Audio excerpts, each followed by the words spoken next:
তো শুক্রবার দিন ভোরবেলা তাড়াতাড়ি উঠে পড়েছিলাম। দেখছো বাইরের দৃশ্যটা বেশ ভালোই লাগছে, ভোরবেলা উঠতে ভালোই লাগে। বাইরে একটুখানি ঘুরে ঘাড়ে রেডি হয়ে পড়লাম। আমি মা বোন বড় কাচারি যাওয়ার উদ্দেশ্যে বেরিয়ে পড়েছি। তো চড়িয়াল অবধি আমরা হেঁটে গেলাম, তারপর চড়িয়াল থেকে বাগড়ার অটো ধরলাম। অটো মাঝখানে বসেছিলাম, তো দুদিক দিয়ে হাওয়া আসছিল, বেশ ভালো লাগছিল। তারপরে বাগড়াহাটে নেমে গিয়ে ওখান থেকে একটা টোটোতে, ওই ভ্যান, ব্যাটারি ভ্যান হয় না, সেরকম ভ্যানেতে গেলাম।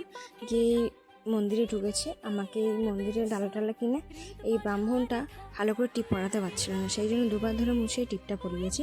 তো তারপর মা গেল ঘাটে জল তুলতে, ঘটিতে করে জল তুলে শিব ঠাকুরের মাথায় ঢালবে। এই হচ্ছে বড় কাছারি মন্দির। তো 3 পাক আমরা ঘুরে ভেতরে ঢুকলাম। ভেতরে ক্যামেরা করতে দেবে না, সেই জন্য ক্যামেরা করিনি। তারপর সেখান থেকে আমরা গিয়ে খেয়েছিলাম, খুব খিদে পেয়েছিল। তো ভিডিওটা এই পর্যন্ত লাস্ট